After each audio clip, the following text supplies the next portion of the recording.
Hey guys, it's Crystal. I hope you guys are all doing well and that you've had a good past few days. Once again, my scheduling is so off, guys, and I really apologize for it, so please bear with me. It's probably going to be like this for a little while. A bunch of things came up. You know how it goes at the start of the year. Sometimes that happens. So I do apologize. I'm still here, still posting. Probably just won't be as frequently as I was able to before. Hopefully that's still okay with you guys. If you're new to this channel, like I said, my name's Crystal. I do Canadian true crime or true crime with a Canadian twist. Actually, we're doing one of those cases right now. From time to time, I do international cases too. In the next couple of weeks, we're going to do a cult, guys. You guys seem to love cults. I guess everybody does. I do too. There's not too many that are just Canadian, but I did find another one, and it's got international links as well as links to Quebec. We haven't done anything in Quebec for a while, so I thought that'd be a good idea. If that sounds like something that's exciting to you and something that you guys want to be a part of, please, please, please hit that old like button, subscribe, please, if you want to, so you can have more content.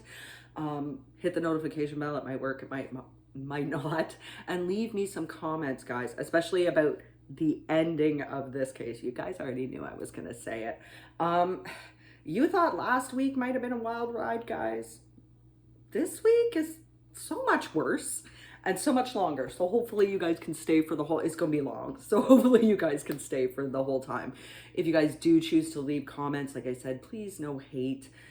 There's enough hate out there in the world right now. We're just here to talk about theories, guys. And you guys might know some details that I don't. I try to research really well, but sometimes I can't do it too.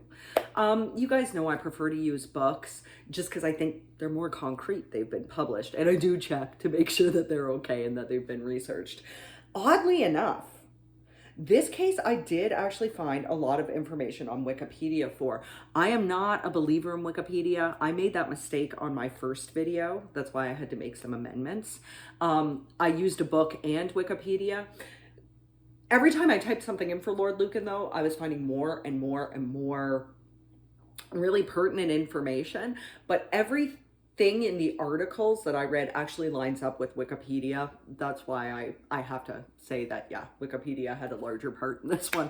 I don't generally tend to use it unless I'm looking up specific information on countries, but this time it actually was good. So there you go.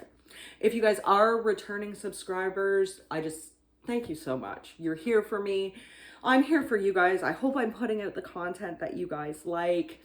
I'm just very appreciative of you guys, and you guys already know how much I love you, and I'm just very thankful that you guys choose to watch me. I'm long-winded, guys. I know this. I don't have a lot of pictures. I don't have a lot of graphics.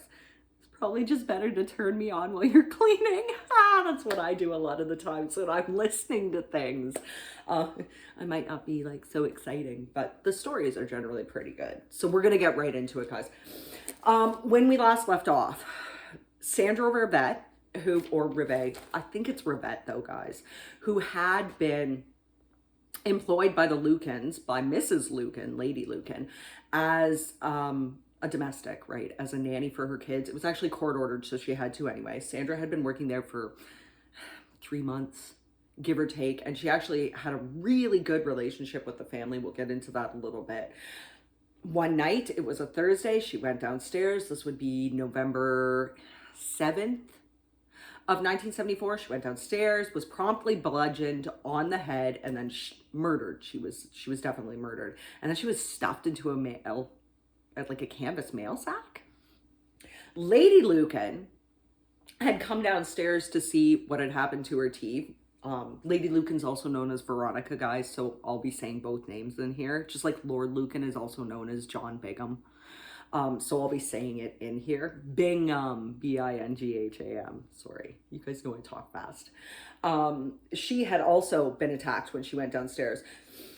Sandra was just going downstairs to make a cup of tea. She wasn't even supposed to be there that night, but we're going to get into that. So like I said, Lady Lucan is now on top of the stairs, coming down to see what's wrong, why it's taking so long for this tea, when she is promptly attacked. Her attacker told her, because she's basically screaming for her life at this point in time, guys, to, quote, shut up, end quote. And that's when she knew who her attacker was. I'm sure you guys already guessed it. It's not a mystery. She knew that it was her estranged husband attacking her. She wanted to fight for her life. She's a fighter. And the two of them grappled down the stairs. There is definite evidence of this. He, at one point in time, she bit his fingers. So she really was a fighter. And he, of course, threw her down to the ground, but then he leapt on her and started to throttle her. At this point in time, Lady Lucan's freaking out. She wants to live. She doesn't know what else to do. So she grabs the first thing she can find, guys. That's right. She reached down, grabbed his testicles, and squeezed. That man leapt up like you wouldn't believe. Now, instead of running away or even trying to finish the job, the two of them just started talking. Lady Lucan knew what she was doing. She wanted to live, to be able to carry on with her children and her life. In order to do so, she kind of had to play along with what Lord Lucan was doing. She did ask him what happened to Sandra, and he did admit that he had killed Sandra. Most people believe, and you guys are going to hear it several times in here, that Lord Lucan killed Sandra believing that it was Veronica. And we're going to get into why in a little bit. So, of course, because she's not a stupid lady, she's going to play into this. She's got him talking, you know, all those things. So she manages to convince him that she would help him escape because obviously he's killed the nanny. She convinced him she would help him escape this charge, like she would help him leave the country if he would just give her time for her injuries to heal. He'd bludgeoned her, guys, and it was actually with a lead pipe. So, yeah, she's bleeding from the head and face. He's also grappled with her, he's hit her, things of that nature.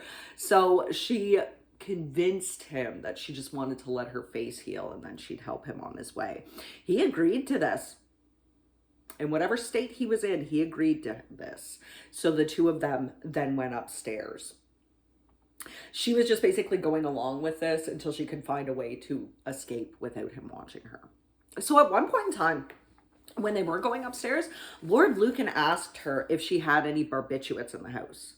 This seems like a really odd question, like I was thinking about it, but then I thought to myself, maybe he was thinking of giving them to her, so it looked like she'd killed the nanny and then overdosed because of her mental health problems. Remember, he went on and on about how dangerous she was mental health wise. And she did suffer from depression and probable anxiety, guys, but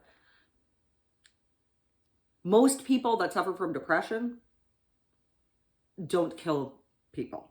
They're more prone to kill themselves. But anyways, I think he was doing it to set it up more like a murder-suicide, but maybe he was going to take them himself. Or if he had done it this way, I should say, and if he had done it this way, he could prove she was unfit, right? I say that they were in a nasty custody battle, but it was technically already solved. The judge already had given custody to Veronica. I believe this was the only way Lucan could be assured of having his kids. Plus, he's got a bankruptcy hearing coming up. And with her dead, the money from her insurance would help him out. Remember, he's an addicted gambler at this point in time. He's pretty desperate. So he asked her for that, and of course she didn't have any. Then again, he decided that he was going to go into the bathroom and get a towel to clean up her face. He also told her before she laid down on the bed to get a towel and put it underneath of herself so she wouldn't bleed all over the bedclothes. He actually told her that. So she's laying there. He goes into the bathroom. And at this point in time, Lady Lucan knew he wouldn't be able to hear her if he was in the bathroom. So she jumped up and took off. She actually went down to a nearby pub, bar restaurant type thing, guys. Just, I know you guys know what a pub is, but I can't help but want to explain myself. She went to a nearby pub, and it was called the Plumber's Arms. And at this point in time, she did tell people that she had been attacked. Like the people that were in the bar, that she had been attacked. She told them that her nanny had been murdered, and she identified that it was Lord Lucan that had done this. So meanwhile, at this point in time, yeah, we're going to be doing some back and forth, guys. Meanwhile, at this point in time, Lord Lucan notices she's missing. He does not want to be caught in the house. He knows she's gone to tell people, so he leaves the house. It's kind of contested on how he left the house. So we're going to leave that a little bit towards the end, guys, because there are a few unanswered questions in this. So he did manage to escape the house. If you'll remember, normally he drove a BMW, but at this point in time, he was driving a scruffy Ford Corsair, and he managed to take off. I don't know where the Ford Corsair was actually parked, guys, if it was like parked on the street. Doubtful, because the neighbors knew he watched her, but he was able to leave. Okay, I don't actually know what he was thinking about at this point in time. I think after he killed Sandra and realized it wasn't Veronica, because he heard a second person coming down, I think he just was thrown off and started panicking. He just meant to kill her and then get out, right? He didn't think anybody would ever be there to witness it or to see it. And I think this threw his plans into disarray. Now, he already had an escape plan, guys. We know this was a premeditated murder. He actually told people while he was drunk that he wanted his wife dead, that he wanted to kill his wife. So I don't think that this was in any way due to his mental state. I think it could have been. There was some deterioration. But, okay, not deterioration. How do I say this? His mindset wasn't very good at this time. He wanted the kids. He wanted them at all costs. It didn't really matter. At the same point in time, he had planned this out, and he had more than likely planned out an escape route. Okay. So sometimes what is definitely known about this night is that sometime between 10 and 10:30, Lord Lucan actually showed up on the doorstep of one of his daughter Frances's school friends. No idea why, guys. I don't even know if he knew this person very well. He just showed up there. Maybe she was close to his house. I'm not quite sure why he did this. He knocked on the door, but she was home alone at that point in time. And because she was home alone, she didn't feel comfortable answering the door. The knocking stopped, and a couple minutes later, her phone started ringing. So she did pick it up and she did answer it. She couldn't understand the person on the other end, though, so she hung up.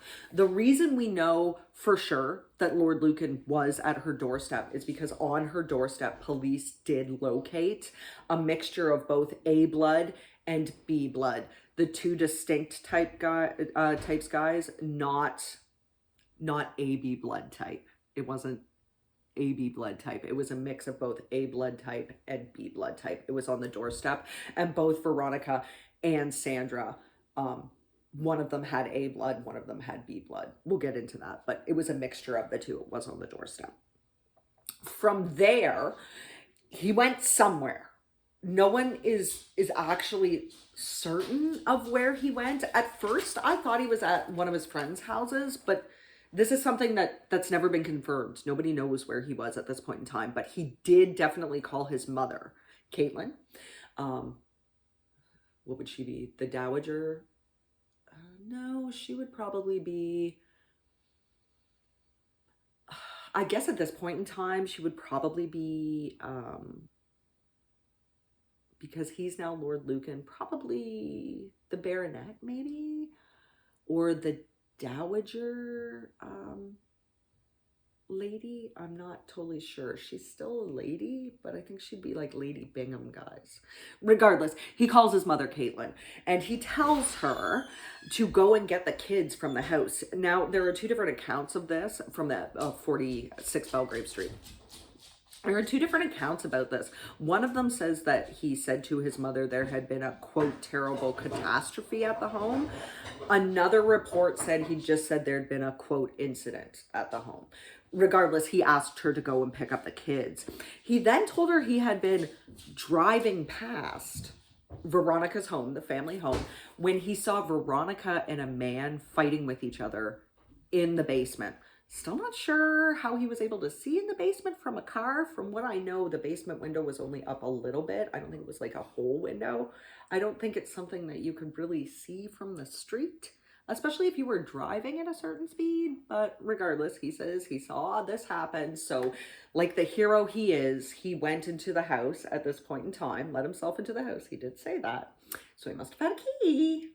And he saved his wife from the attacker. However, she turned on him and accused him of hiring the attacker to kill him, and that's why he had to get out of there. He also wrote a letter at this point in time as well, and I believe it was to his children, this first letter.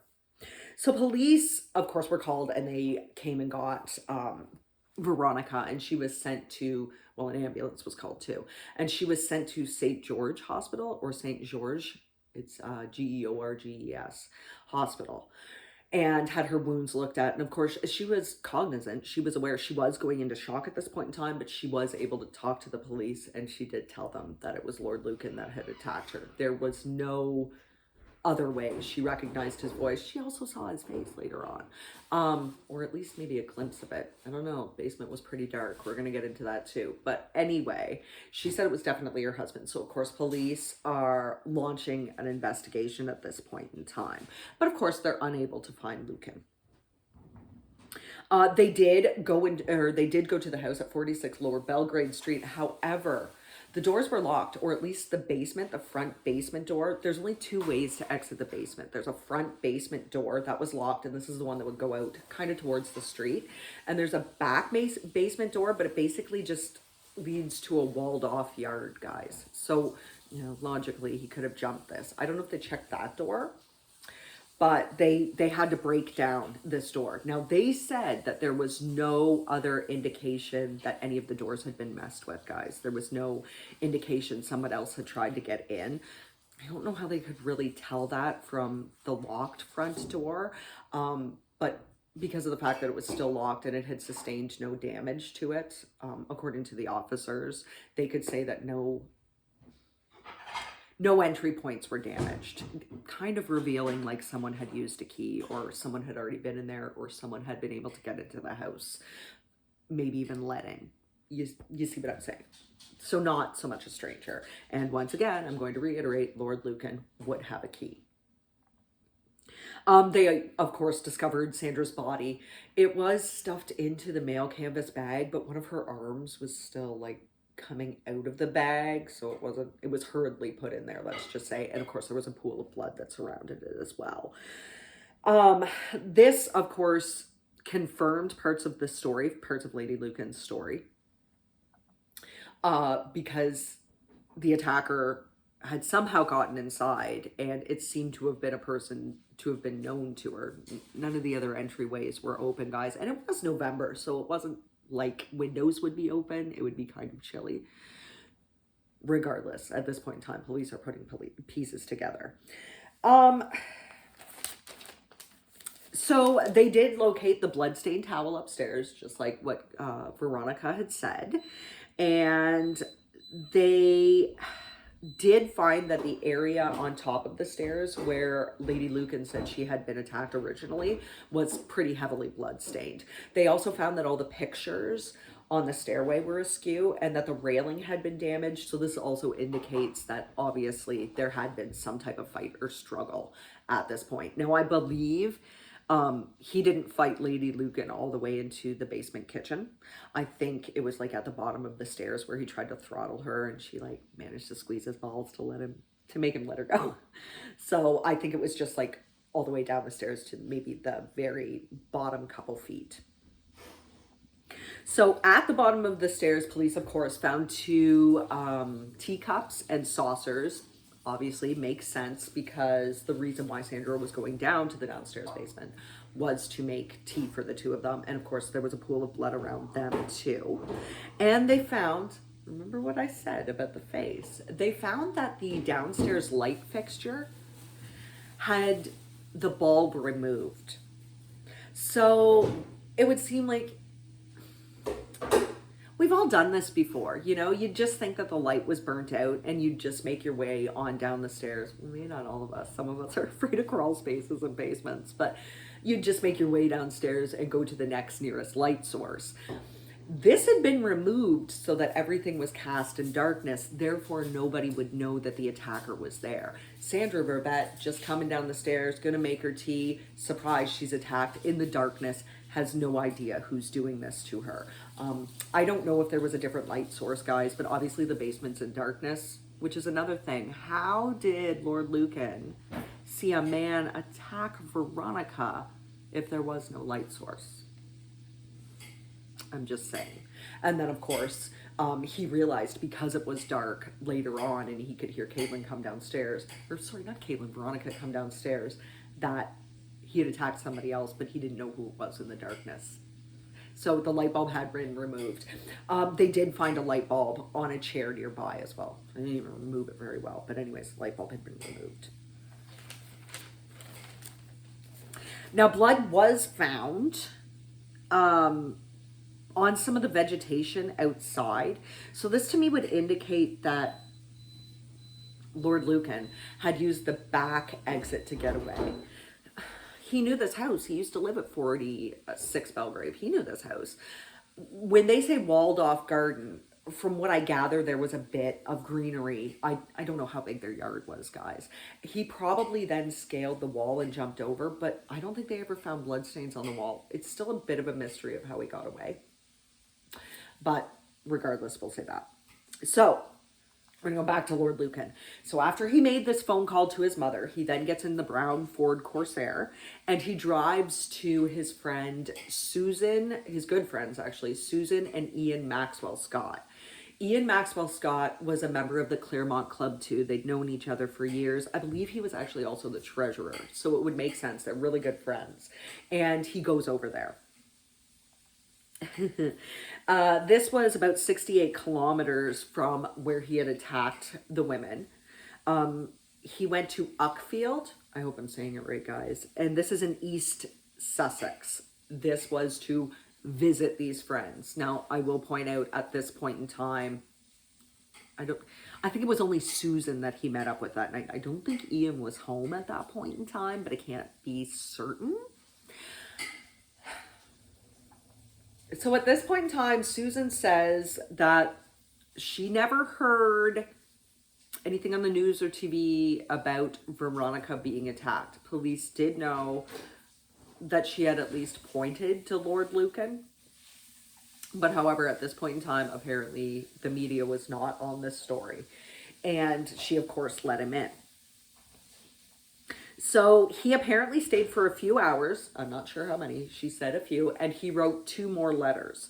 These 2 letters that he wrote were actually for William Shand Kidd. You guys remember, this is Peter Shand Kidd's half-brother. And Peter Shand Kidd was, of course, the stepfather to the future Princess Diana. But also, William Shand Kidd is married to Veronica's sister, Christina. So they're brother-in-laws. He writes 2 letters to him. He also told Susan that he had saw his wife getting attacked. Basically the same story he told Caitlin. He saw his wife getting attacked while he was either driving or walking by in the basement. He went in to help her.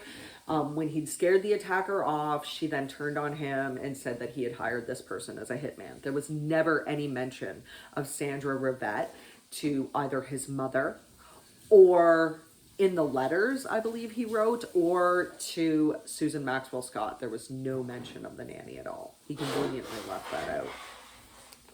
He told Susan that he was going to, quote, lie doggo, end quote, for a little while. So basically, stay hidden for a little while. I'm going to guess until the heat died down, and then come out and tell his story, ostensibly, I guess. He did tell her that his wife had been attacked. Mrs. Maxwell Scott actually believed this story, Susan did, for the rest of her natural life. She believed that the Lord was completely innocent. They really did seem to like him, but I want you guys to keep remembering that Lord Lucan's friends are all aristocrats. Some of them are nobility, just like he is. Some of them hold very high up positions, and a scandal... The scandal that would be involved with hanging out with a murderer, especially one who has reportedly told some of these friends that he wanted to kill his wife, that's not good. Also, they don't want police looking into their business. You know what I mean? Talking about their lifestyles, maybe finding out different things. Regardless, for whatever reason, Susan believes him. He left, I want to say around 1:15, guys, but it might have been a little bit earlier than that. No, it must have been a little bit earlier than that. Probably left around midnight. I'm not certain how long he stayed. They just said a few hours, so I'm really not certain. Um, this is the last confirmed sighting of Lord Lucan, for sure. So this would be the very early morning hours of November 8th of 1974. Last confirmed sighting of this man ever seen again. He basically, after this sighting, disappeared into thin air. So police visited his old address. This was before his Elizabeth Street address. Remember, he had moved from the family home into an apartment on Eaton Row. So they went there, and I think they were going there just to question the landlord to see where his new address was. I don't know if they were able to find that out, because at this point in time, police also, they must have had 2 units, were interviewing Lord Lucan's mother, Caitlin. They had already been there. They were there. And she was the one that actually told them his new address. And I believe it was 76 Elizabeth Street. Sorry, 72 Elizabeth Street. That's about 3 minutes from 46 Belgrade Street, just to let you guys know. And she was the one who told them the address. Now, they did search the Eaton Street house, maybe for more evidence. I don't know. He hadn't lived there for a while, but of course they found nothing. Now, when they went to his Elizabeth Street house too, they found nothing either. Nothing out of place. However, it was very telling what the man left behind. So on his bed, he had laid out like a shirt and a suit, and there was also a novel about Greek shipping. I shouldn't say novel, a biography about Greek shipping tycoons, Greek shipping millionaires. There was also a copy of that, and it was laying on his bed. You know, kind of ostensibly to prove that he would be coming back, even though he probably knew he'd never be coming back. It kind of leads that air. And I'm also wondering if he didn't leave that book just to make it seem like he went to Greece. You know what I mean? Red herrings. Can't say for sure. I'm probably looking too much into it, but that was there. And I think this would give him a longer chance to run too, because it would seem like he was coming home. They were also able to locate his keys, his license, his glasses, his wallet, and I think there was one more. Oh, and just random money for a man who is desperately in debt at this point in time. 60,000 pounds. He left some money behind. Very odd. Anyway, they found this all on his dresser. So it always looks like he's coming back. Where's he gonna go without his license, without his wallet, without his I think they're just reading glasses, so what does he care? But where's he gonna go with all of his, where's he gonna go without identification? They also located his passport. So it's not like he could leave the country unless, and we do know for sure that he knew some shady people. Remember, he did work as a bookie before. He is friends with Lady Osborne and her son, John Aspinall, who's also an infamous bookie. He knows some shady people, but I'm just saying at this point in time, they were able to locate all this stuff. It would also seem at this point in time, though we know he's on the run, it's almost like he's trying to make it look like he'll come back or like he's not. But they found all that stuff. Now, they were also able to locate the Mercedes-Benz. It was outside conveniently with a dead battery. That's probably the excuse he gave to his friends so that he could drive their Corsair so that he could have a different car. Makes sense.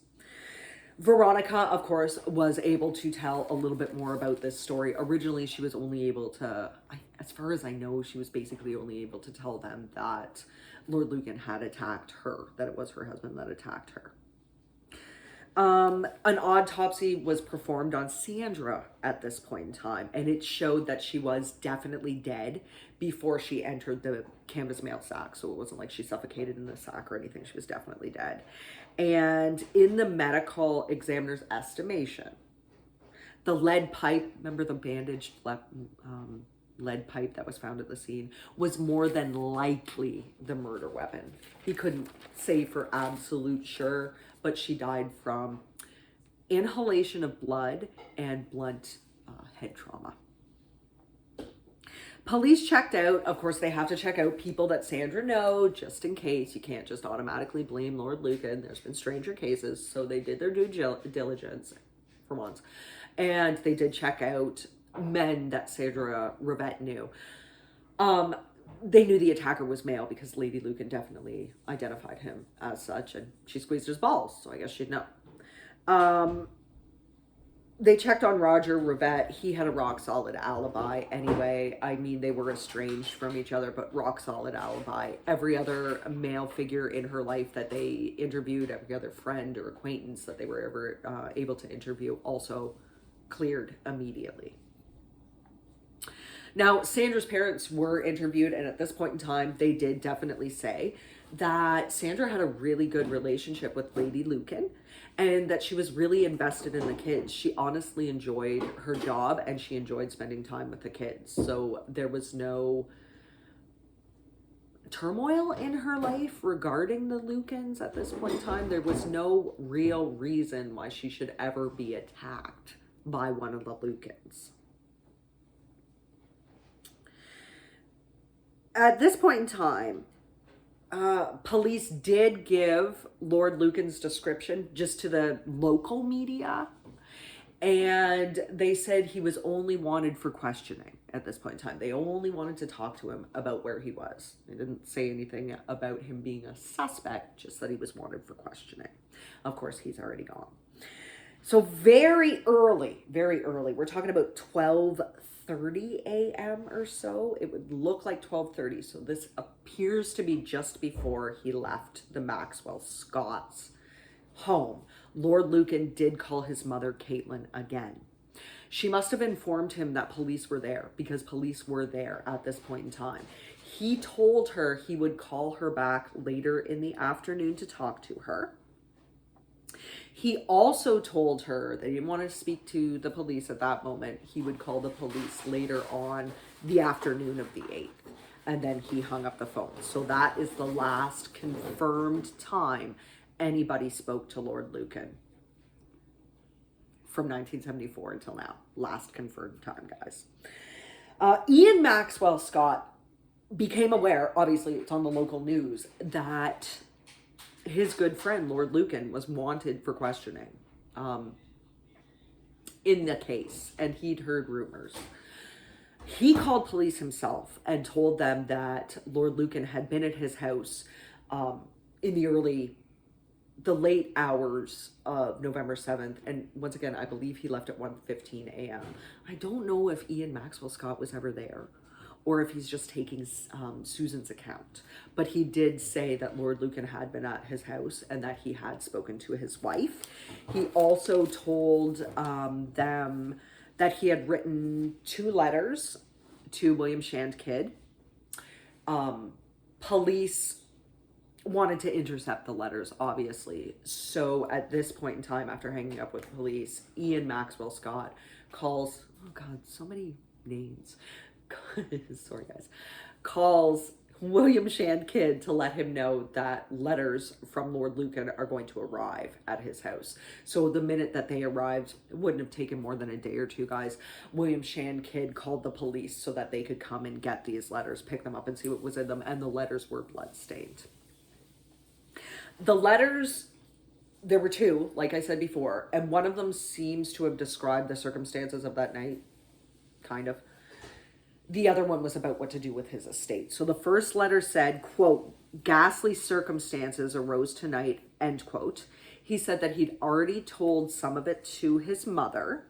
He went on to state that he had interrupted a fight between Veronica and some man at the family home. He didn't say how he'd interrupted it. He just said he interrupted it. He said that after saving her, she had then turned around and accused him of hiring this man as a hitman to kill her. Once again, no mention of Sandra Rivette. He went on to say that even though she's accusing him of hiring this person, he helped her up to her bed and tried to clean her up. And when he went into the bathroom, to get the towel, she escaped. She left the home. He said that there was, quote, "strong circumstantial evidence," end quote, against him. And as such, he's already told people he wanted to kill her. They have this nasty custody battle. He's deeply in debt. There's a lot of reasons. It's him. He was there. I'm just saying, right? Anyway, he knew that Veronica would definitely blame him for the attack, and as such, he had to, quote, lie doggo, or hide away for a little while until things calmed down.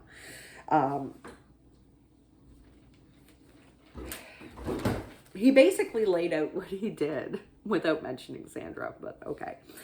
He also told William that he was going to lie low a while, just like we said, and as such, he was concerned for his children because he wouldn't be there every day, even though their mother's there. He's still trying to paint her as unfit. But of course, she's in the hospital too, so that might have been a worry for him. He said that he wanted William and Christina to basically take custody of the kids, even though their mother's alive and she's going to survive, she's going to live. He wanted the kids to live with William and Christina. He said that, quote, a couple trustees, end quote, would take care of their school fees for them, so they wouldn't have to worry about that. And he said that Veronica hated him so much that even if he was innocent, could prove he was innocent, there was some way that she was going to be able to find a way to blame this all on him and to prove that it was him. He ended the letter by asking William to, quote, look after them, his kids, end quote, for him. So the second letter was basically, as far as I can tell, guys, directions on what to do with his abysmal finances. If you guys remember, he's about £60,000 in debt at this time, and I think that's just to banks. In the days prior to the attack and murder, he had been borrowing sums of money from Edgemont Trust, right? Remember that? He'd gotten James Goldsmith, one of his financer tycoon Claremont club buddies, to sign an overdraft for him. He'd also tried to take out, he'd also borrowed sums of money from his mother and a couple other friends. So he amassed some money at this point in time, but he didn't use it to pay down his debts, guys, because he's still £60,000 in debt and there are bankruptcy proceedings going against him. Plus, he's a gambler. He is highly addicted to it. That's probably where the money went. He was trying to make a quick buck to pay off his debts and to buy back his kids. He said this to people before. But regardless, he's very deeply in debt at this point in time. However, he managed to get some of his stuff on sale at Christie's auction house. I don't know what, but he was selling this stuff. He said that whatever was made from that, and I'm unaware if they can sell them from a murder suspect. Is that possible? I guess. Doesn't matter. I don't know. It's just something was playing on my mind.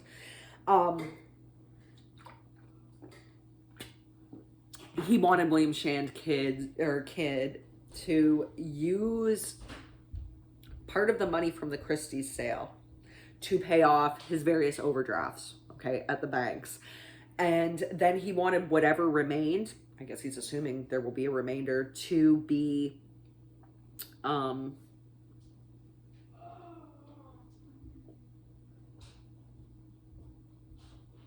sent to a certain place. He gave William directions on it. I think this was for his kids, ostensibly. School fees, I suppose. He said that, quote, the other creditors can get lost for the time being, end quote, meaning he knows that he is deeply in debt in this point in time. He's only paying off the bank fees or the minimums and then whatever's left for his kids.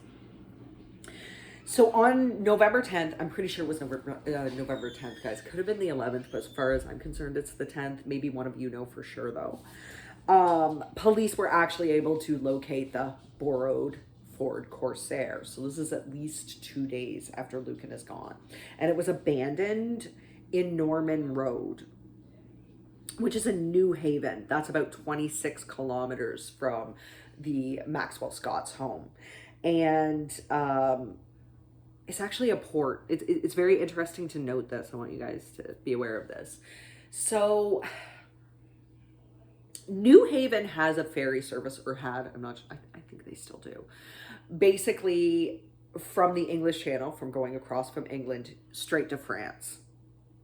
He abandoned the Corsair in an area where he could have caught the ferry to France with false documentations.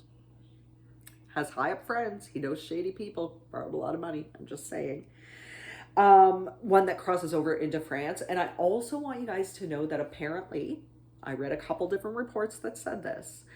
He had one of his, remember he loved to race speedboats or like race boats, I guess. He had one of these boats docked in France, just to let you guys know. And I think it was, is that Cherbourg that's right across from it? I'm not quite sure. Sorry guys, I didn't look that part up. But in that area, he would have had ostensibly one of his boats parked. So in the trunk of the Corsair, they did find bloodstains in the Corsair. And in the trunk, they found a piece of lead pipe that was also bandaged, just like the one, similar to the one, we'll say similar to the one that was found in the basement at the Lucan home, or Lucan family home. 2 pipes. Was he looking to do something to somebody else? Why 2 pipes? I'm just saying. 2 pipes. And they also found a full bottle of vodka. He loved his Russian vodka, so okay. And there was also a notepad, as far as I know, in the trunk of the car. So 2 witnesses were able to place the car, that they did see the car, the Corsair, parked there between 3 and 5. I think it was 3 and 5 a.m. Sorry, 5 and 8 a.m.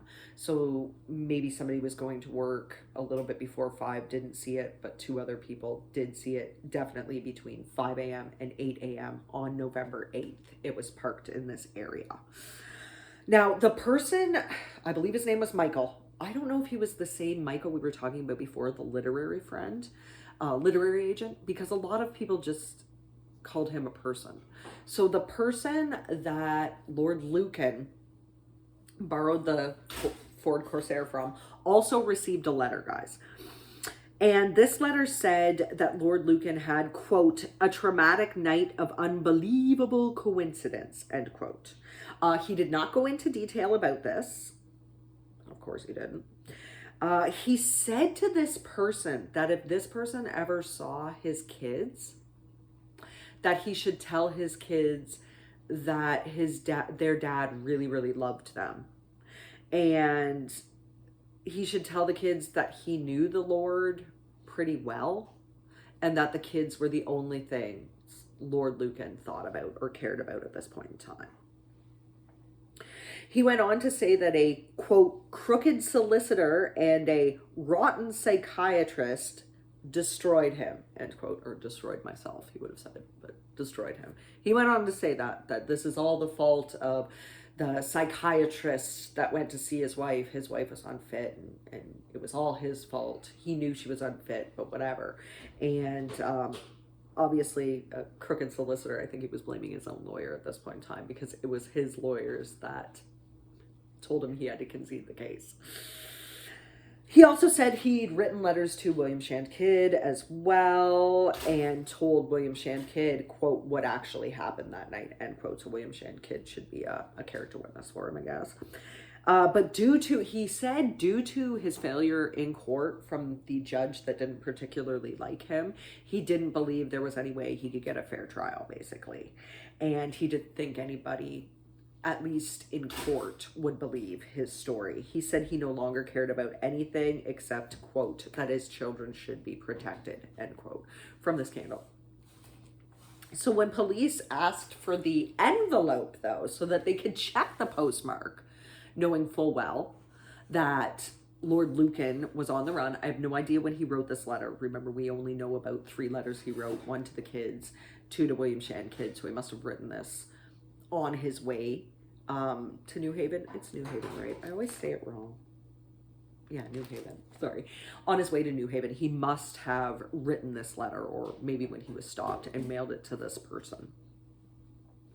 They asked to see the envelope, but conveniently this person had gotten rid of it. So of course they can't see a postmark. They have no idea where he mailed it from. This is the last correspondence, I guess, anybody could confirm was ever from Lord Lucan, or that anybody would say. So at this point, police in the first few days, police believed, like a lot of his friends would later come to believe, that Lord Lucan had actually committed suicide by jumping off the docks at New Haven. I guess in New Haven Downs, which would be like the water areas, it's impossible to search the whole area. It must be due to the terrain. It was actually written that it was impossible to search the whole area. So they were only able to search a few places.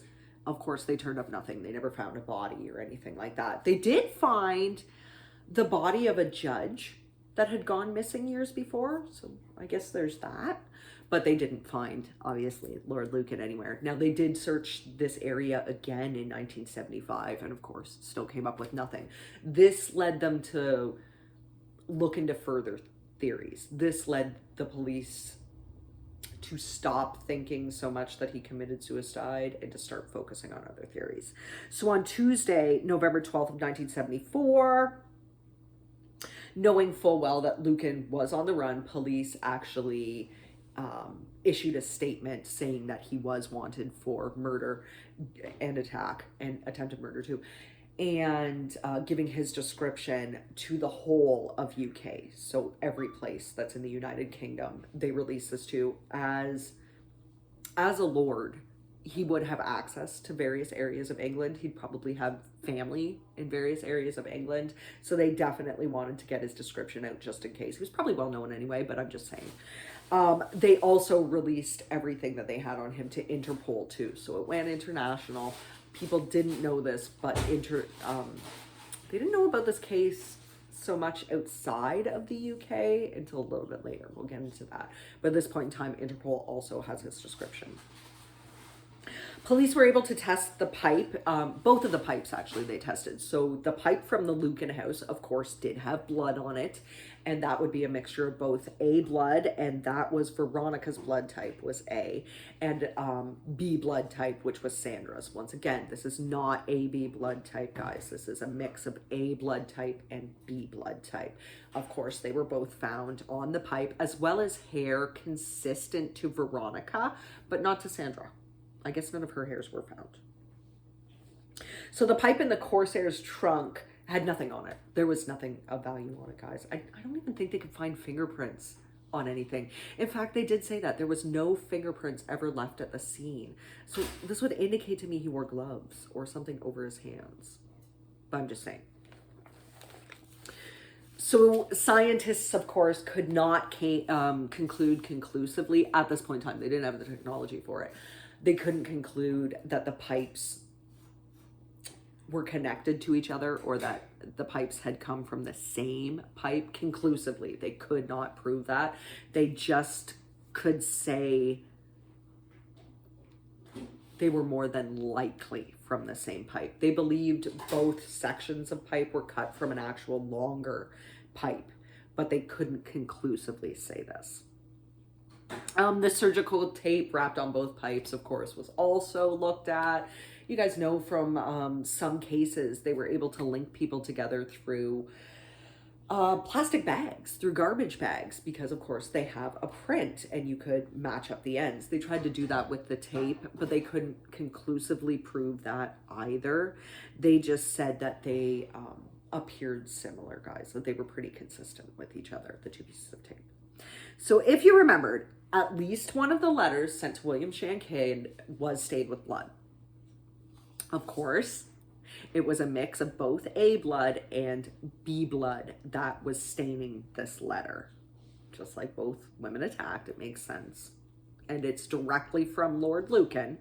Okay, we'll go with the fact that he came down and saw Veronica being attacked and helped her out.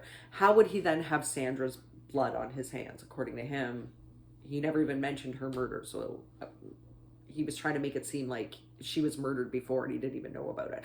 How would he be able to mail a letter with a mix of both blood if it wasn't him? The letter sent to his other friend, of course, was not bloodstained, so they couldn't get anything from that. They were able to prove that the second letter, that the letter written to the owner of the Ford Corsair came from that writing tablet that was found in the trunk of the Ford Corsair. They were able to conclusively prove that that piece of paper came from that notepad. Of course, the blood stains in the family home revealed that Sandra, exactly like what was theorized, and also giving credence to Lady Lucan's story, that Sandra had been attacked in the basement kitchen area, right, when she was going to make the tea, and that Lady Lucan was attacked on the top of the stairs, kind of like on the way down the stairs, so foot of the stairs type deal. The blood stains that were found in the Corsair were once again both a mixture of A and B blood, and also hairs consistent to Veronica were found, consistent with Veronica were found in the trunk of the car. I hate saying that because I'm not a big fan of hair analysis. There's a lot of hair that can look consistent. My hair can look consistent to your hair. So maybe I killed somebody, you know, and my hair's there. But in the 70s and 80s, before the advent of DNA, really, guys, or before DNA became something, a tool that could be used, they would say this person's hair is consistent to somebody else's. So I killed somebody, my hairs are there. You came home, your hair is similar to mine, therefore you did it, kind of deal. I don't like saying it, but it was part of the case, so I have to. So on the 8th, I guess we're kind of going back in time a little bit, the same day that the media launched this story, right, that the media had access to the story that it was more than likely Lord Lucan that had attacked and killed his wife. And of course, it's the news, so they're going to make up. Truth and fiction get mixed a little bit here, guys. You know this. He's a lord. He's an aristocrat. He's a nobleman. Yeah, they sniff for scandal. But anyway, the media got wind of the fact that the Claremont Club, the group of his friends that had not disconnected themselves from the crime, and he had a lot of friends, guys. He was very popular. Many of his friends did stick by his innocence and did stick by him through the years until, like, they died too. I'm just saying.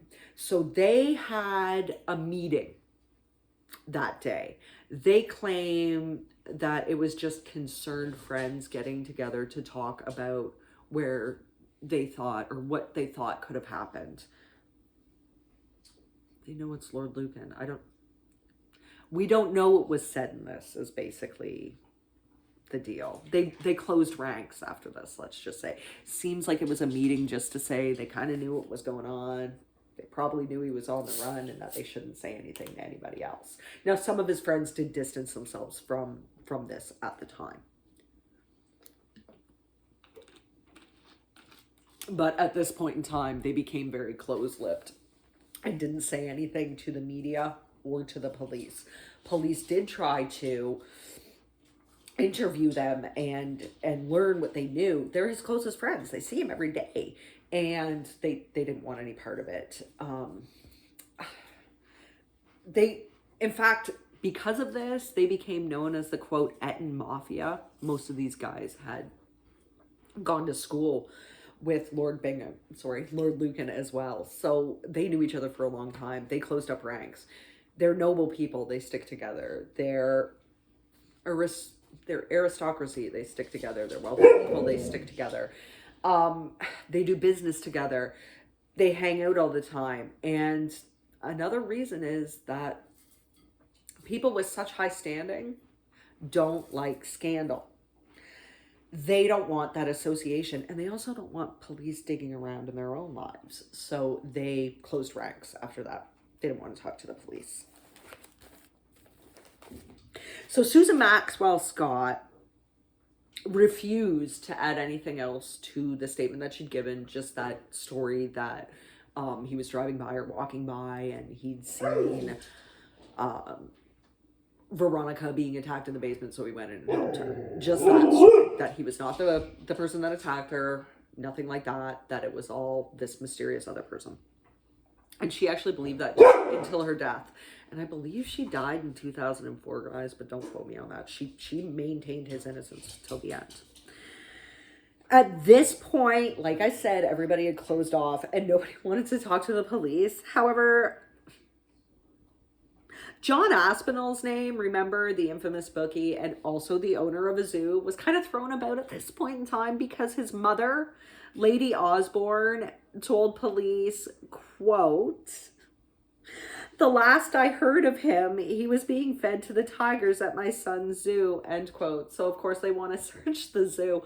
I'm sorry, it's not funny. It reminds me of Carol Baskin. I can't help it.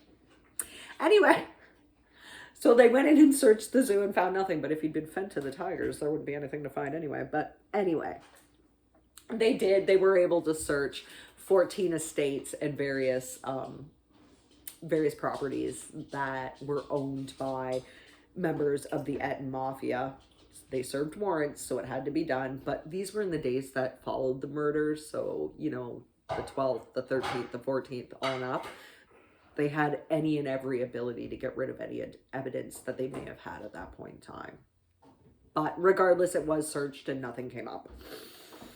In January of 1975, the story finally went international. And this is because Lady Lucan actually gave an interview to a newspaper called the Daily Express. I think it's still out there. And this is, I believe, one of the more reputable ones, guys. But don't quote me on that. I'm too on the up and up with English newspapers. I believe it's one of the more reputable ones. I'm not sure. Anyway, she did give an interview with them describing her attack in detail, saying that it was her husband, everything. She actually participated in a reconstruction of the murders and attacks for the paper as well. So at this point in time, it became international news, and now everybody is looking for Lord Lucan. She had been released at this point in time. She did spend a few weeks in the hospital, guys, and she was reunited with her children at this point in time, and she was staying with family. I wanted to say it was her sister Christina, but I'm not certain, guys. For some reason, I didn't write that down, and there's a reason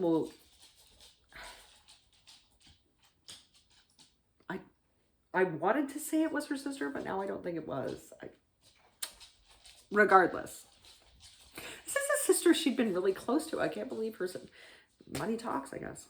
So with any suspicious death, guys, we've already talked about this before. There was an inquest held. They do that anytime that they can't confirm a cause of death, guys.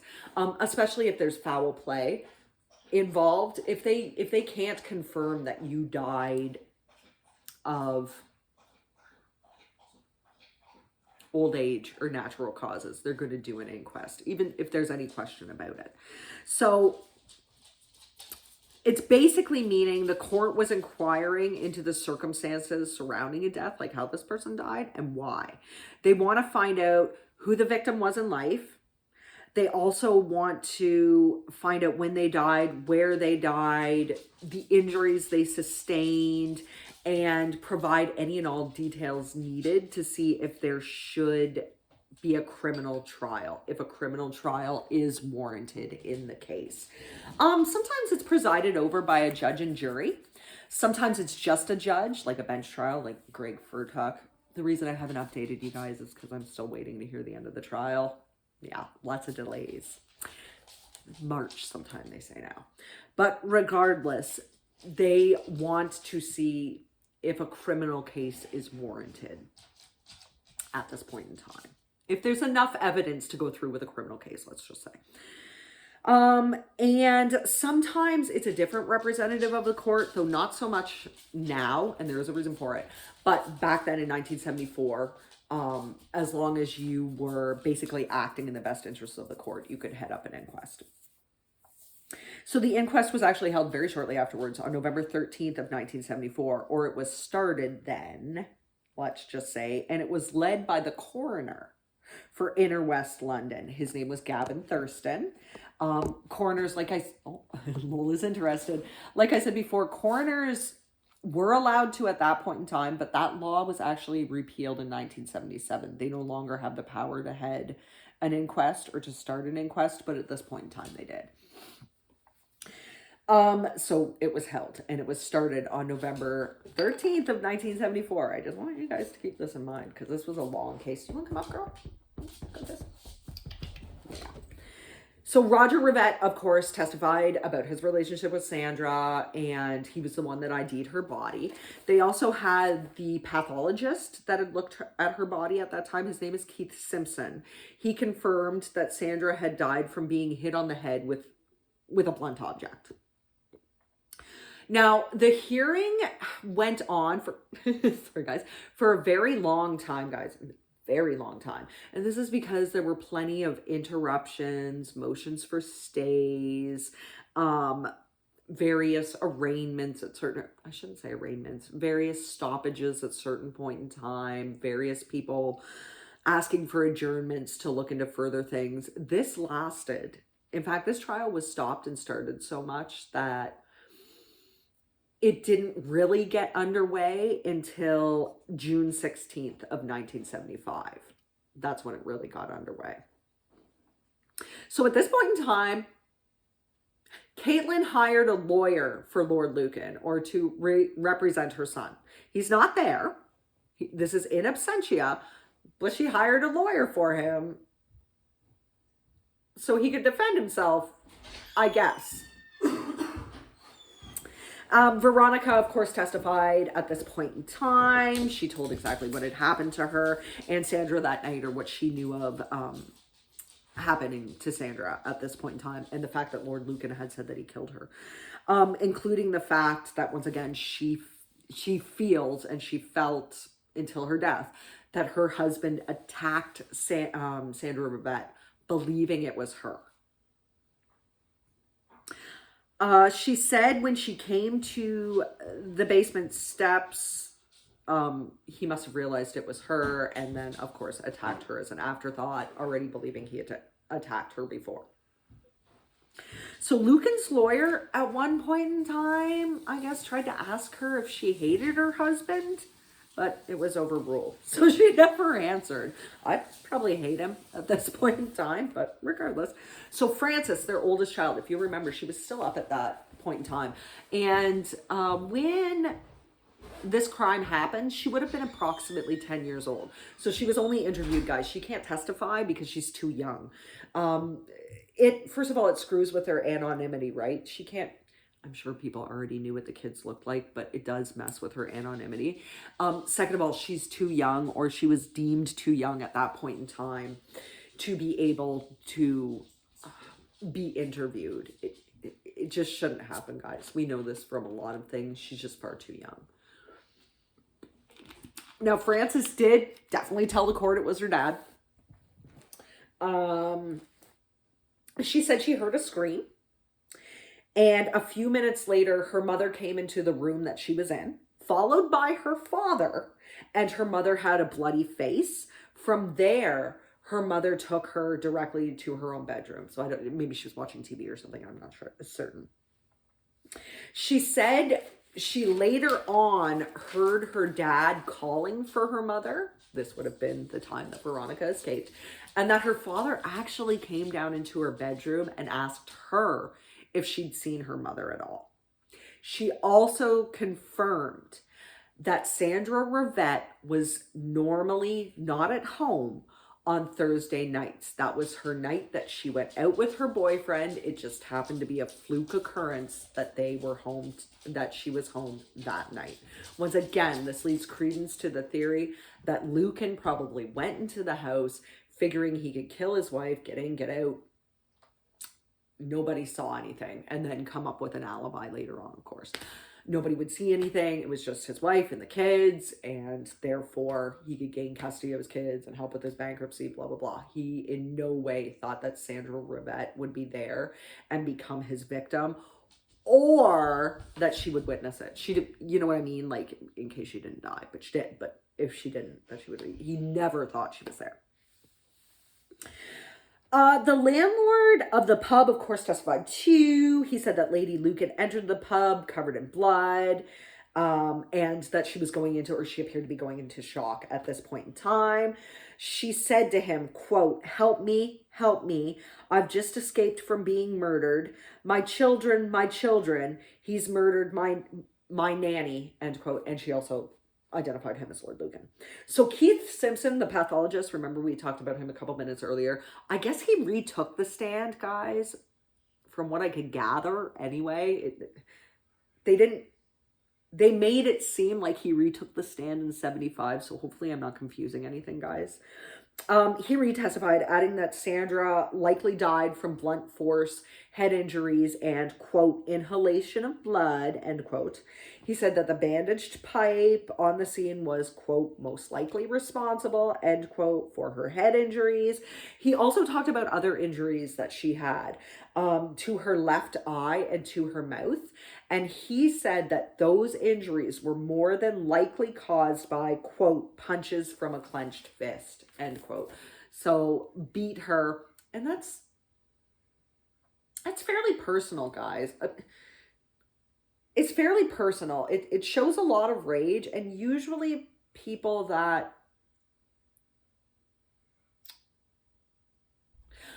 I shouldn't say usually, but a lot of the times when people are beaten, particularly if it's women, but not always, it's someone they know.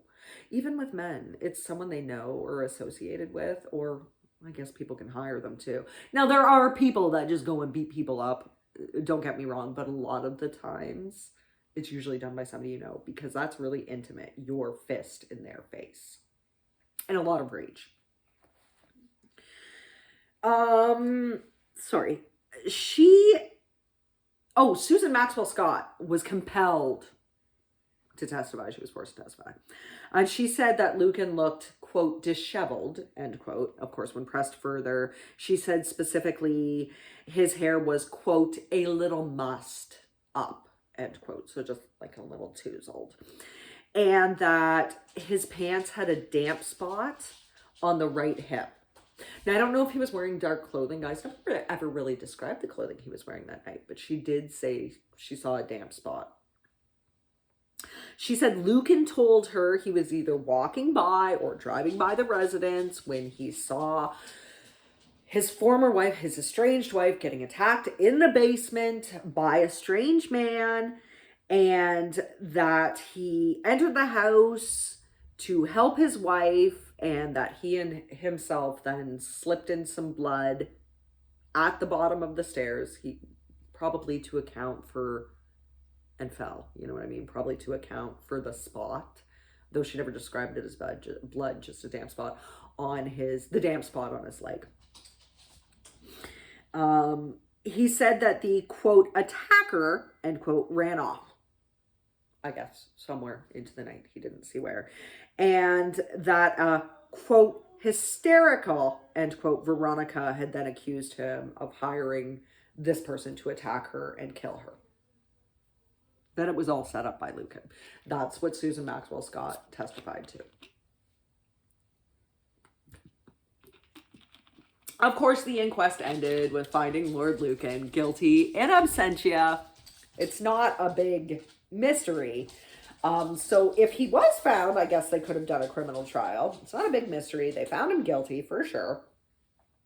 He was the first member of the House of Lords to be accused of murder or to be named a murderer since 1760, guys. It was a long, long time. It's like 300 years. 200 years? That's 200 years. I'm just saying. He was also the last person that was found guilty at an inquest. Remember, this was not a criminal trial, guys. So he's guilty in absentia. He's guilty without it being confirmed that he's guilty. Technically, Sandra Ribette's case is still open, guys, because he never had a formal trial. This was just an inquest. But this was the last inquest to be done. The last person to be found guilty by a coroner. Like I said, it was repealed. This power was repealed in 1977. I'm not quite sure of the reason. They probably just thought it was better to have an actual judge presiding. So Sandra was actually cremated on December 18th of 1974, and her Lady Lucan did not attend the funeral or the service. The reason being not because she thought she was better than anybody, but because she didn't want to harm the family any further by them seeing her. She lived, their daughter died.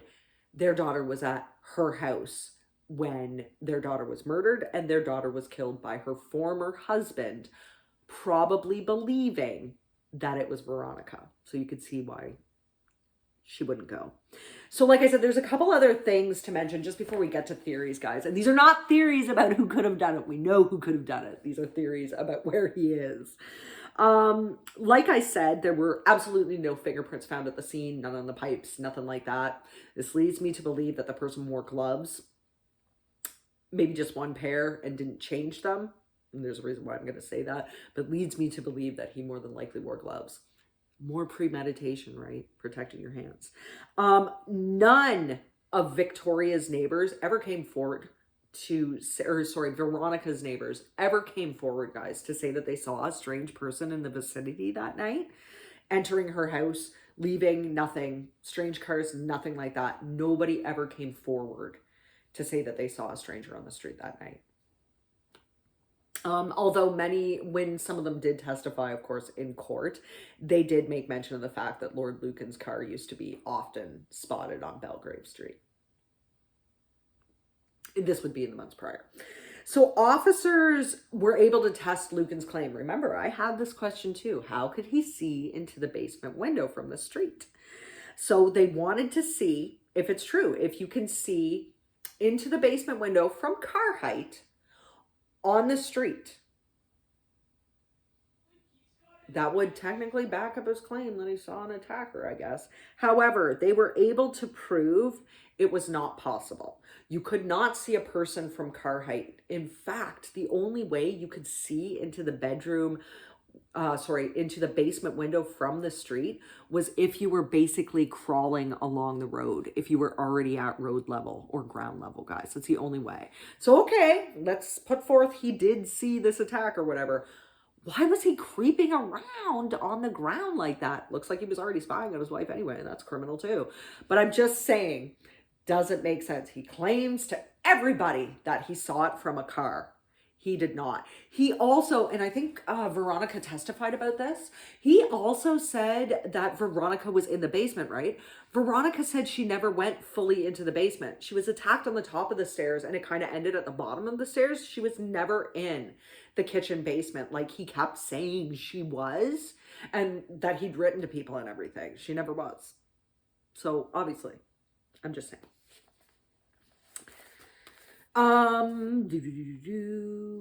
And like we've said before, Veronica's account was clearly backed up by all the evidence that was found too. Small traces, now we did cover this before, small traces of Veronica's blood were found in the basement, like just little minute drops. Foliage outside. There was some, this would be the back wall part, guys, not the front, the back garden wall. They call it a garden yard wall. Fence? You know what I'm talking about. From what I gather, it was like a stone. It was made of stone. I'm not quite sure. Anyway, it's not funny. I'm sorry. This is a really tragic thing that happened, but they found it on the vegetation outside. There's a lot of places. So they found it. They also found some of Veronica's blood droplets on the canvas mailbag. She was never in the basement. So investigators believe, or she claims she was never in the basement. I tend to believe what she said. It doesn't seem like she was in the basement. He attacked her, he throttled her, took her right upstairs. That's what, even Frances kind of more or less can agree with that. Or could at that point in time. Because she said they came upstairs later. But anyways, they found minute particles of this. They believed this was because either investigators, when they were investigating, didn't change their gloves often enough, right? That it was cross-contamination because every time they touched a new piece of evidence, they didn't change their gloves enough. Or that the person who was committing this crime was wearing gloves and didn't change their gloves out. I'm pretty sure they believe that the way he left the house was through the back garden. But once again, I'm still not entirely sure. So the front door to the basement, like I said, was locked, and the rear door led to the walled yard. How would a random killer be able to escape without anybody seeing? Okay, Lord Lucan, they know he's fighting with his wife, but they also know that was his home at one point in time. How can they say he wasn't going there just to see his kids, right? Probably shouldn't be, but I'm just saying, I don't know how much the neighbors knew about any of this, but no neighbor ever came forward and said that they saw a strange person in the basement. Like, he saw a strange person in the backyard, a strange person in the front yard. If Lucan was there, he's no stranger. He makes sense. He could have been going to pick up his kids for all they knew. I'm just saying. They never made mention of that. However, if the killer had a key, he could easily escape, right? I'm going to unlock the front door. I'm going to go in, relock I'm going to go in. I'm going to do what I do. And then just to further confuse people, when I leave, I'm going to lock the door. Either that, or it could have been rote memorization. We do some weird things, guys, without even remembering it. Especially when we're in panic mode or in shock. And I believe he would be in a form of shock at this point in time. His plans have definitely gone awry. He did not mean to kill the nanny. He meant to only kill his wife. Be in and out. Nobody saw. And yet, he killed the nanny, grappled with his wife. His wife manages to get away. He's seriously concerned. But it's possible he could have just done it on rote memorization. Lock the door, unlock the door. It's also possible, highly possible, that he left through the back garden. Now, I'm assuming there's a gate to it. I wonder if they ever looked for bloodstains on the gate, because nobody ever said that they found discarded gloves or anything, unless it's possible he took the gloves, which they wouldn't have been latex, guys. They probably would have been driving gloves if he was wearing gloves. I'm just saying, I'm speculating. He could have just shoved them in his pocket, right? Maybe that's why his hip was damp.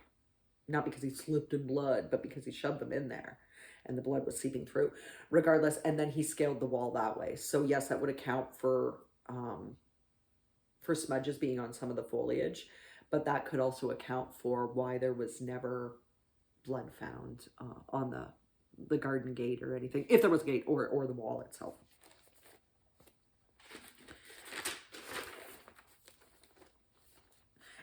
In August of 1975, in absentia, they went through with the bankruptcy proceedings. They did go through with it. People wanted their money. They were able... He only had about 1,326 pounds worth of assets, but he had debts of approximately 45,000 pounds at that point in time. And I think these are debts that he owes to other people, because remember, the sale at Christie's would, I don't know, pay off his debts to the bank. They could have still been counting that. I don't really know, guys. I don't know what happened when they sold his stuff at Christie's. I'm just saying. At this point, so he still owed about 22,632 pounds to people. He still owed quite a sum. They actually had to sell the family silver in 1976 to pay this down, and that brought in about 30,000 pounds. So this is some real antique family silver, and they had to sell it. His family had to sell it because of what he did. And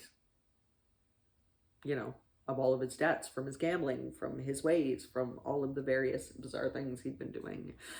The rest of the debts were eventually paid out by the family trust. Remember, by the trusts that he would have access to through his family. So in 1977, Veronica actually wrote an open letter to her husband. As far as I know, it was published in a newspaper, begging him to come back and turn himself in. Doesn't seem like she ever wanted revenge on him, guys. Just like, oh, turn yourself in so you can make this better. But obviously it went unanswered. And at this point in time, I think she stopped believing that he... I think she stopped believing he was on the run. I think she started to believe he had committed suicide, because that's what she believed up until her death too. We'll get into that, but regardless. So the Bingham family were finally granted probate, right? We don't know where this guy is, but he's been missing for a long, long time. Over what was left of the Lord's estate in 1999. In 1992, they had him basically, the courts declared that he was probably dead in 1992. It had been so long since anybody had seen him. What was that?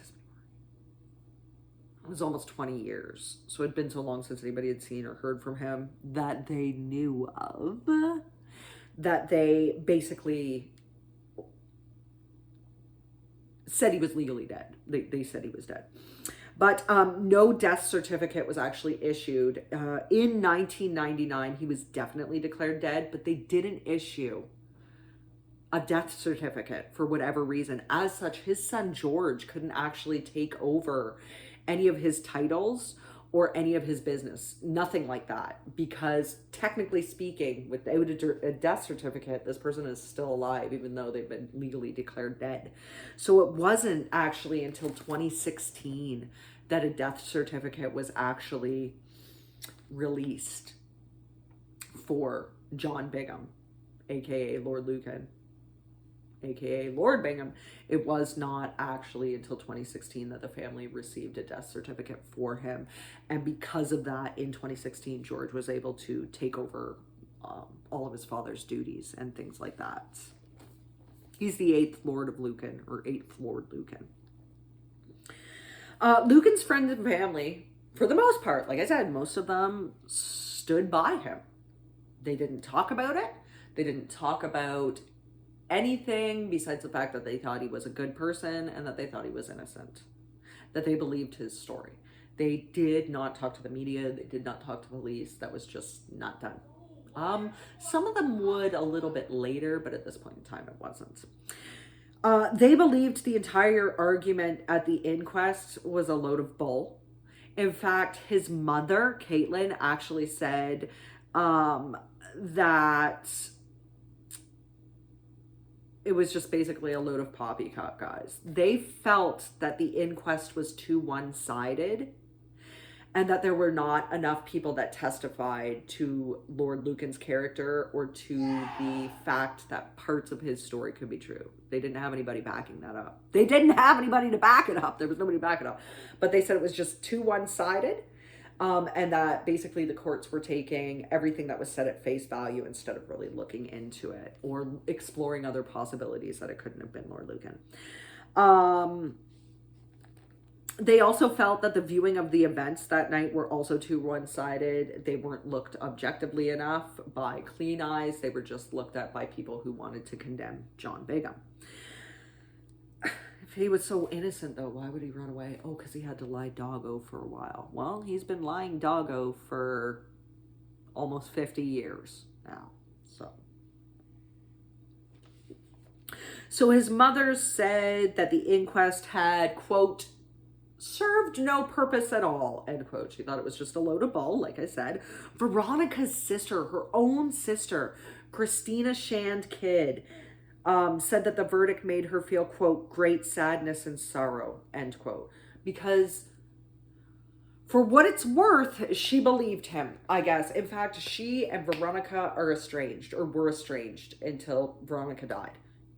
I want to say she lived with Christina for a little bit, but regardless, they became estranged because Christina chose to believe Lord Lucan over her own sister. Either that or it's because she was siding with William Shand Kidd, who didn't want to be dragged into this and was Lucan's brother-in-law and had been sent those letters. I don't know. I doubt he really believed him, but who can say? Maybe he really did.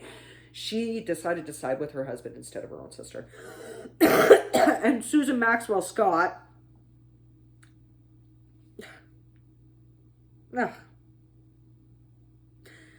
hey, Susan Maxwell Scott, like I said, continued to declare his innocence for the rest of her life. She said she, quote, felt bad for his mother, end quote. So the last confirmed sighting, like I said before, guys, of Richard John Bingham, the 7th Lord Lucan, was at 1:15 a.m. on November 8th of 1974 when he was leaving Susan and Ian Maxwell Scott's home. He has not been seen since. However, there have been thousands of reported sightings of him, guys. And we're talking from everywhere in Europe. And I don't know if he was in I don't know if anybody said anything about North or South America. But I've heard Australia, France, Ireland, India, Africa, and beyond. We've heard sightings from everywhere. In fact, one of these sightings was recent. It was actually in 2020, guys. That was the last sighting that somebody saw. And Lord Bingham would be about 87 now, give or take. So there's still a huge possibility he's alive. In fact, one such sighting, this isn't funny either, but they found several people. They never found Lord Lucan, but they found one murdered judge, or one dead judge they'd been looking for. I don't know if the guy was actually murdered. And they also found a man named John Stonehouse who had tried to fake his own death. He wasn't supposed to be alive. He was supposed to be dead. He was a British politician, and they were able to find him through this search, I guess. So at least there's that. It's not funny. It's just, I'm sorry, guys. It seems like I was laughing a lot through this story. There was a lot of ridiculousness in this story. I'm in no way downplaying what happened to Sandra Rivette. Like, she was an innocent person. She had nothing to do with anything that had to do. She was just there to look after the Lucan's children, whom she liked. It just happened to be a freak occurrence that she was there that night, and because of the darkness, I would guess more than likely because of the darkness, he attacked her thinking it was his wife. I'm no way discounting Veronica either. She shouldn't have been attacked. He shouldn't have tried to kill her. Regardless. Sorry, guys. I just had to make that clear. So in 2007, journalists in New Zealand interviewed a homeless British expat who people thought was the Lord. Obviously, he wasn't. He was last sighted, like I said, in 2020 in Australia, and we'll get into this. Now, there's three main theories on what actually happened to Lord Lucan, not theories on who killed Sandra Rivette and attacked his wife. I'm sorry, it was Lord Lucan. Pipe, Corsair, writing pad, bloodstained letters. He couldn't even see in the basement. I'm not going to entertain that. We can talk about them in comments if you guys want to, but I really don't feel like there's another person, I guess, unless he hired a hitman. These are just the theories on where Lord Lucan is today. So the first theory is that he actually committed suicide in the days following it. Maybe he really did jump to his death in New Haven Downs, and it was in one of the areas that couldn't be accessed. Maybe he was washed away into the English Channel before anybody could find him. Because it had been a couple days, right, before they found the Corsair. So if he killed himself on the 8th, that's all I'm saying. It's possible they didn't. There was another possibility his friends floated, a lot of them did, that in the days that followed, he jumped off of the ferry, one of the ferries, and on purpose, and committed suicide by jumping into the propeller, therefore being chopped up into bits, and that's why they couldn't find the body. There was a lot of people that believe he did the, quote, honorable thing, end quote. That's their words, not mine, and killed himself. So initially, police and a lot of his friends still did believe this for quite some years, until I guess they died. Veronica also believed, after she wrote that letter, it would seem for sure, that her husband had done the honorable thing, her words, not mine, and killed himself. And to save everyone the scandal of a trial, to save the kids from the scandal, to save putting her through having to testify, I guess, to save his friends having their lives looked into. I guess. That's what they said. He'd do the honorable thing and commit suicide.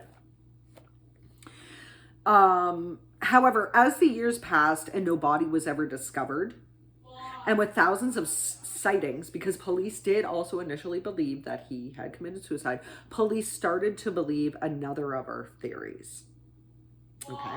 But infamous zoo owner John Aspinall, whose mother said she last saw Lucan being fed to the tigers at John's zoo, said he believed Lucan was guilty. He did, after a while, start believing that his friend was guilty of the murders. And he was one of the few that said that. But he said he believed Lucan had committed suicide by jumping into the English Channel with a stone tied to his waist. And that's why nobody found his body, because he was weighted down. I would think that eventually, due to the shifting tides, he would somehow become loose, but perhaps not. I don't know. Like I said, it was also put forth that he jumped into the propellers and the blades chopped up his body. I mean, it's possible that maybe he did go into France and kill himself later on. Nobody was able to identify the body. Maybe he didn't have any ID on him or anything. Maybe he shaved off his luxuriant guardsman mustache. I don't know. Maybe he altered his appearance in some way just to be able to get into France. He would have had false papers. That could have been why he was borrowing some of the money. He was probably doing it to gamble, but I'm just saying it could have accounted for that. He knows a lot of shady people, and maybe he committed suicide in the later years. I don't know. Veronica herself actually committed suicide in 2017, guys. They said that this was more than likely because she thought she had Parkinson's disease. But she said that she believed Lucan had committed suicide, quote, like the nobleman he was, end quote, which I very much find interesting. But I think she meant because not nobleman, like he was so honorable. She can't possibly believe that after all the things he tried to do to her. But nobleman because of his birth order, I believe. It's interesting to note, though, that, like I said before, Veronica remained estranged from her sister, Christina. Not only that, she's also estranged, or was also estranged, for all three of her children. Her children, the reason why Christina, for the estrangement for Christina and her children, number one, Christina chose the person who had tried to kill her over her, but anyway, was because, quote, her family, this is why the kids don't believe. This is why the kids are estranged from their mother. They don't want to hear it. Quote, her family can't be 100% sure of Lucan's guilt, end quote. And she remained estranged from them for the rest of their life. Interestingly, after she left the family member's home that she was living in with her children, she actually returned to 46 Lower Belgrave Street, and she lived there for the rest of her life until she committed suicide. So some of his aristocratic friends also believed he'd killed himself, like I said before, or at least helped to bolster. This is what a lot of people say. They, quote, helped to bolster credence to the theory by helping spread the theory. That's what they did. They spread it throughout. Oh, he must have killed himself. Oh, if we know John, he killed himself, etc., etc. But like I said, did he commit suicide? Was it possible, like I said before, he committed suicide later on in years because he couldn't take the pressure? Was it possible he just, who can say for sure? So the second theory is that Lucan escaped with the help of his aristocratic friends, who then later killed him because he became too much of a liability. Okay, before we disregard this theory, there have been things said. Sorry, I don't really believe this theory, but he knew a lot of shady people that could have easily helped him gain the papers needed to get him into different countries. He had many friends and supporters too, and he knew a lot of people, let's just say, that could help him. One of them being John Aspinall, although it doesn't look like John Aspinall wanted to help too much at this point in time. He did believe he was guilty. One of the few people that believed he was guilty. He could have had a new passport, like I said, made up with a new identity, and the people that were once willing to help him maybe started to see him as a liability. He's out in some different country saying God only knows to God only knows what to God only knows who. And what if he's implicating them? Well, they can't have that. So maybe either they killed him off or had him killed off. Susan Maxwell Scott, oh God, this is like really confusing because she changed her statement more than once now. Told at least one author, and this was before she was pimping out other theories. But anyways, she told at least one author, at least one person that interviewed her, that Lucan may have been helped out of the country by shady underground financiers. Then they started to think of him as too much of a liability, just out and about without them watching him. And he was thusly killed and buried in Switzerland. Okay, so she put forth that theory. It came from her. A couple other people too, but I'm just saying. However, she also claimed that he was still alive at certain points in time. So who can say what to believe from Susan Maxwell Scott? I don't really believe she is the most truthful person, let's just say. Anyway.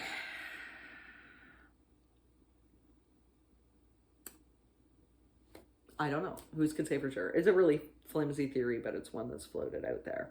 So number 3, and this seems like the most likely to me, you guys. It probably is to you guys too. Lord Lucan was able to escape with or without the help of his fancy friends. I'm just saying he was able to escape the country and went on to live his best life. There have been too many sightings, guys. There have been an awful lot of sightings. Now, granted, people do that anyway. But if there's been thousands of sightings, wouldn't it be possible that one of them could be like real? I'm just saying. Of course, he could have died at whatever various other country. Like it's possible he's not alive because he died of natural causes. It's possible he's not alive because maybe he pissed somebody else off there and was murdered. Who can say for sure? So he could have done this with the help, like the financial help of his various wealthy friends, especially the ones that wanted to back him and stand by him. Maybe they were in contact with him the whole time, or at least part of the time, and they were just floating whatever stories. Because if they were ever found colluding with him, right, they'd be in some serious trouble themselves. So they want to keep the heat off themselves, but also keep him protected. Lucan's old gambling financier, tycoon and stockbroker friend, this would be Stephen Raphael. He's basically the guy that made Lucan, if you remember from the first one, or that made Lord Lucan or helped Lord Lucan to believe that he should turn into a professional gambler, that he was so good he should become a pro. Kind of helped start some of the problems, but anyway.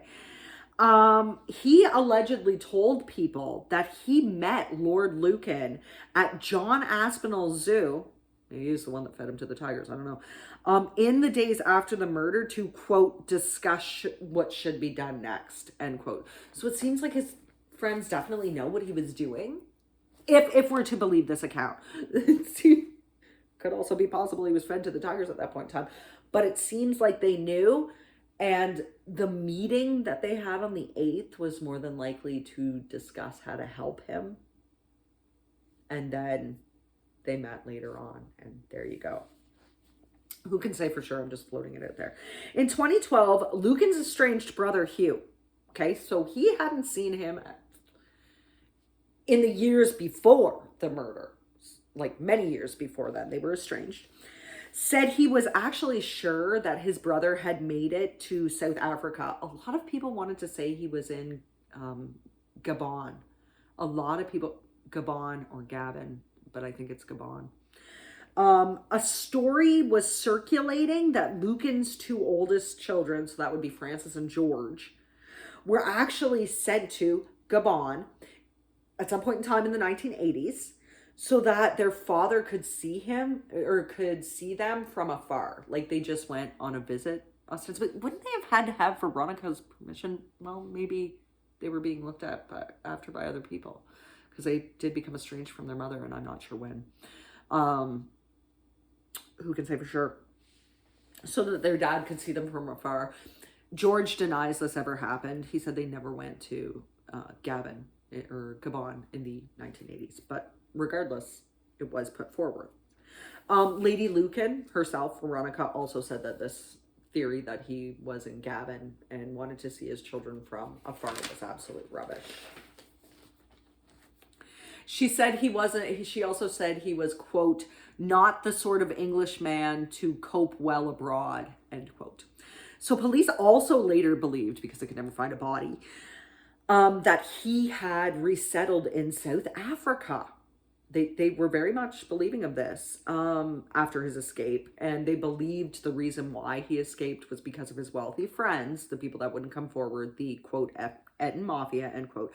A detective who led one of the later investigations, right? He wasn't an original detective on the case. He's just one of the other cold case detectives.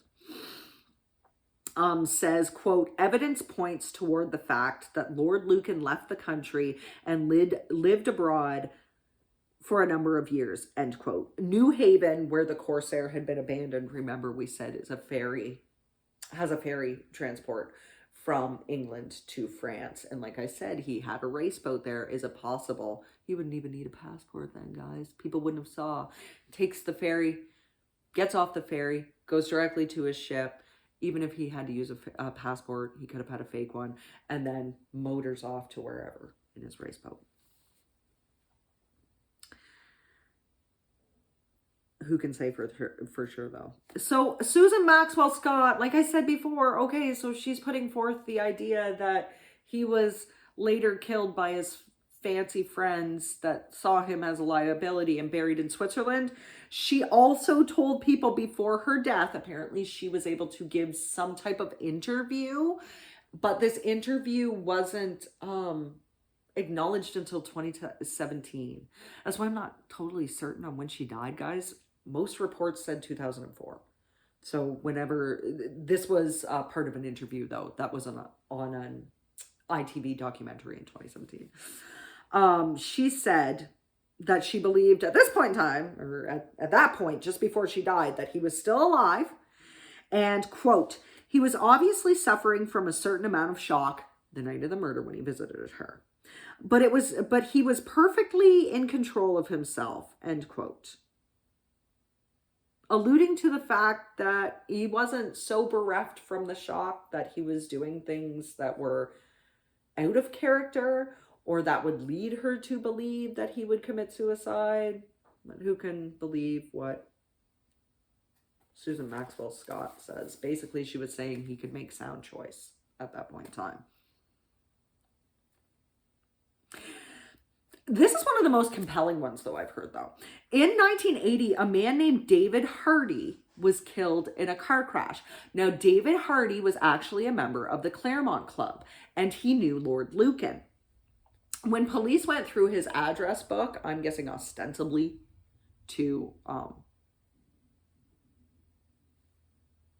locate his next of kin. I don't know, but they went through his address book. They're probably thinking, hey, Claremont Club. This is what I would be thinking too. But anyways, they went through his address book and they were able to find this address, quote, Lord Lucan, care of Hotel Les Ambassadeurs, Vieira, Mozambique, end quote. And this is in 1980.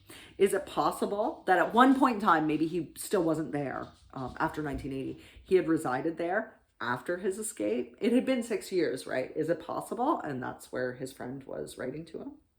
Who can say for sure? Finally, there's this. A man named Neil Berryman discovered in either 2009 or 2010 that his birth mother was Sandra Rivette. Now, I've only ever heard of her son, Stephen. Maybe it was Stephen that was saying this, but wouldn't he have known? Do you know what I mean? Like, wouldn't he have known? Because if he was raised by his grandparents, wouldn't he have known that Sandra Rivette was his mother all along? I'm not quite certain. Maybe it is possible she had another son. He claims that in 2009 or 2010, he found out that he was her son. Must have used DNA, guys. I don't really know.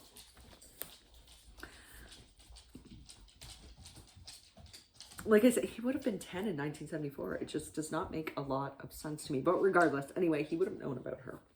Maybe the parents decided to distance themselves so much from Sandra, even though they gave good reports of her after she was murdered. I really don't know. I really don't know, guys. They knew about her relationship with the Lucan kids, so it wasn't like they were estranged then, and he was 10 when she was murdered. I don't know. Anyway, this guy came forward and said that he was her son. He must have had some proof. He's, I don't know if maybe they met grandson though. Maybe this is Stephen's son. I really don't know, guys. Anyway, he said he spent thousands of dollars trying to locate Lord Lucan so he can, you know, take care of his mother's legacy, I guess, so he can get justice for her. He said he discovered an elderly man living in Perth, Australia. This man was in very poor health and he was living as a Buddhist. And this would be in 2020. He found this man. So he would have been about 85, let's just say. Neil says that he is certain that this man is Lord Lucan. He said this man is, quote, known to have a mysterious past, end quote. Okay, a lot of people do, but they don't want to talk about it, but this is what he said. And apparently a facial recognition test, not reconstruction, but a facial recognition test was done. So usually when that's done, they'll have a photograph of what you looked like. Okay, they'll have a photograph of what Lord Lucan looked like in 1974, just before he disappeared. They'll have another photograph of him, this person, this old man in poor health, living as a Buddhist. They'd have a photograph of him that they were able to take surreptitiously. Then they would line up the facial angles. And they do this with a computer, guys, so they can get the math right and see if the eyes line up. Okay, they'd be in the same. It's not facial supposition. It's not that where they, which they could have used, where they took the photograph and placed it over the other one. We talked about this before. I always think of Joseph Mengele when I think of this, but we've talked about this before in other cases. I want to say we talked about it in some of the village murders, but I also think we talked about it in the case of the Toefield Doe, Septic Tank Sam. Sorry, guys. We know his real name. Sorry. Gordon Edwin Sanderson. We talked about that, facial supposition. And this was using the computerized data. Anyway, they were able to compare those photos, and apparently the two of them matched up to 85%. Is this enough for me to say for sure? I don't know. But this is what he's saying, and the police have said that it is a tip that they are investigating. As of now, we haven't heard anything. Who knows? Maybe the person died. As of now, we haven't heard anything, but who can say for sure? So there it is, guys. That's the case of Lord Lucan. What do you think? Where is Lord Lucan? Where do you think Lord Lucan is? Do you believe any one of our theories? Do you believe he was murdered by his friends after they helped him escape? Do you believe he committed suicide? Do you believe he's out there? Maybe not now because he'd be so old, but do you believe he's out there still alive or was able to escape and live his best life? Do you believe he's this man that Neil found? Do you believe he'll ever be found? Do you believe it'll ever be answered? Lucan was only 39 years old when he disappeared, so he'd be about 87 now, guys. He could still be alive. And Sandra's case, like I said, is still considered open, so any tips, they'll accept. I guess. What do you guys make of this story? Do you guys think it was a different person? Do you guys, is there any doubt in your mind that it wasn't Lord Lucan? Not in my mind, but it was him. But let me know if you guys have a different theory. You know, I'm always interested in seeing them, and I will see you guys in a little while. This is all for now. It's been long enough, but I will see you guys in a little while. Bye for now.